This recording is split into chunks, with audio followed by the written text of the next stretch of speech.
Hey guys, Adam here playing some Disc Golf Valley multiplayer. Let's see how things go here. This is my second placement match. So, gonna probably be playing with people that I don't normally play against. So, should be fun change of events here. Normally, people are too far down the leaderboard, I can't actually get matched with them.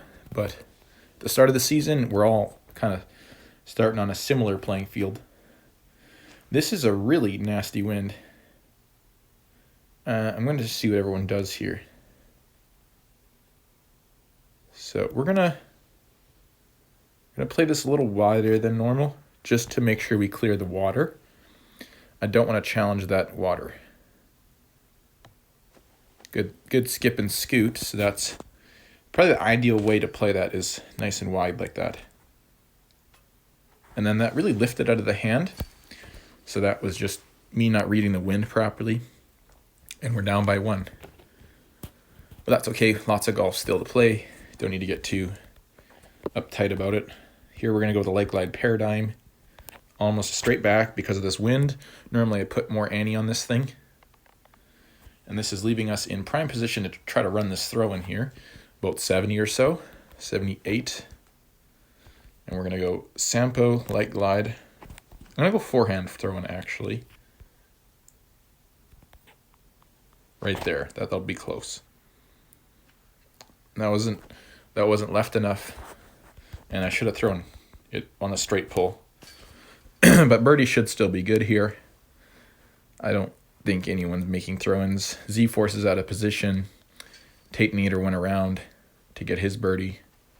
So all in all, still keeping good pace. Hopefully fairway makes a mistake here. We got a par 3 coming up now.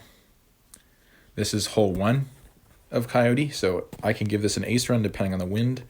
With a 3-win like this, I am very tempted to not give it an ace run. So we're just going to play it safe, let other people make the mistakes, and try to capitalize when we can. In a 1 or 2, I probably would have given this a run. So yeah, just pitching up here, unfortunately. Really wish it was a neutral wind, but I can't control that. Thankfully, Tate Nieder goes down, so I think we just tie, and I don't lose any elo at this point. Oh, and it's just a 2-win. The cut's not really viable. I was going to go cut as well. We're really not getting the wins we want to do the things we want, so got to adapt to the situation at hand. And then here, I'm a little bit inside here still. I'm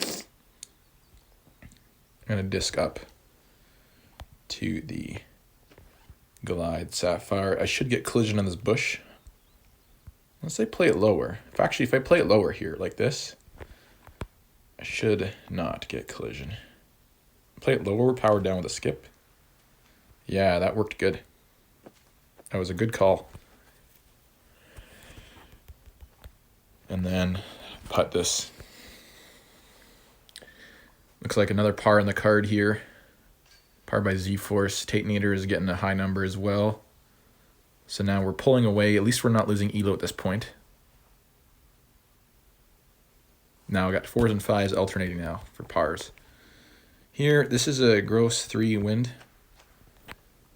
I'm going to play my Raptor. Normally I play the Instinct, but I need a little bit more higher on this hill because this headwind on my second I'm going to get. Yeah, and you see that headwind there. And I just want to make sure that I can control this well. So instead of going Glide Sapphire like I normally do, I'm going to go skip Sampo just to get a little bit more controlled. Hopefully I miss this tree. We clocked the tree, unfortunately. So 45.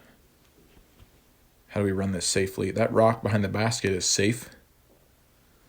So if I run this on a backhand pull, this is going to miss safe if I miss. Or I run it on a forehand with more hyzer. I think I'm going to run it on a forehand with more hyzer. I feel a little bit more comfortable doing that. A little higher. Right there.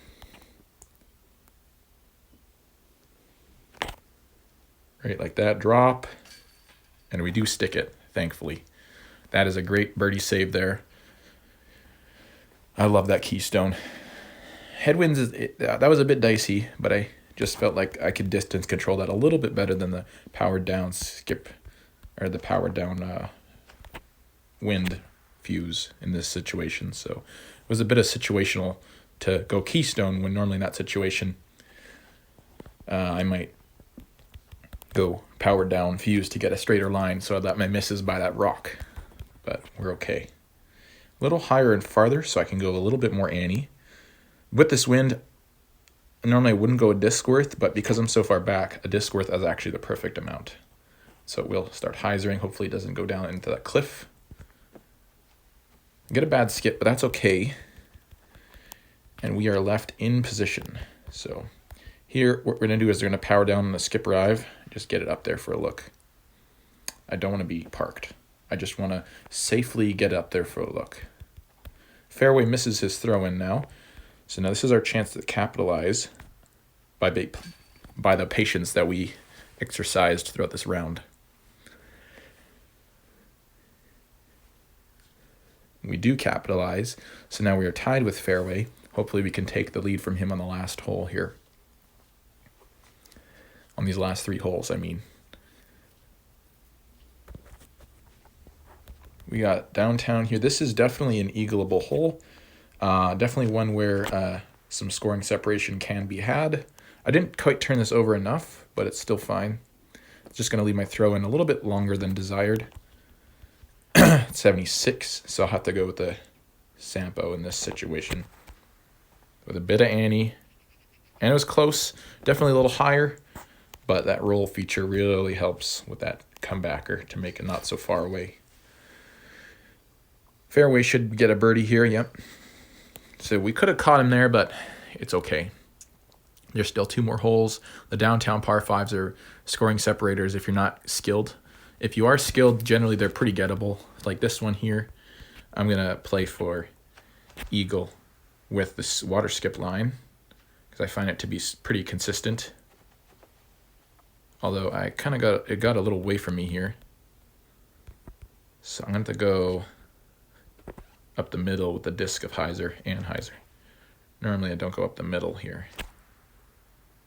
Yeah, and that'll be just fine. Oh, that little bit of foliage could have messed me up, but it still was fine in the end. Did fairway get it? He went for the wall play. I'm not too big of a fan of that wall play. And he hits the island and goes into the water, it looks like.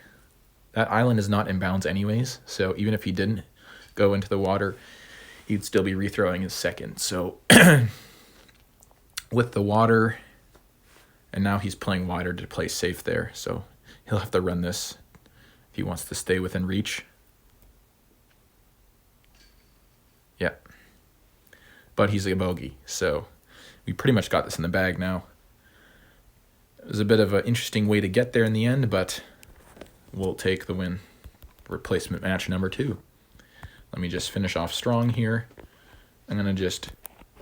Oh, this headwind, I'm going to actually go glide sapphire on the backhand. Just get a little further up. Normally the sample gets me plenty of ways up there. And then here I can go over the top with the leg glide paradigm, which is what I will do here. And this should put me close if I miss this tree here.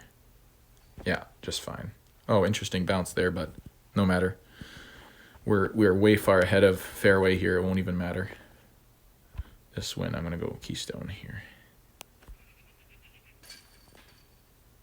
And yeah, there you go. Placement match number 2 in the books.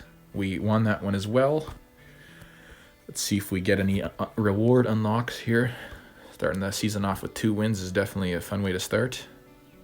Oh, just a couple of energy things. I don't know if I want the pass yet, so I'm holding off for now.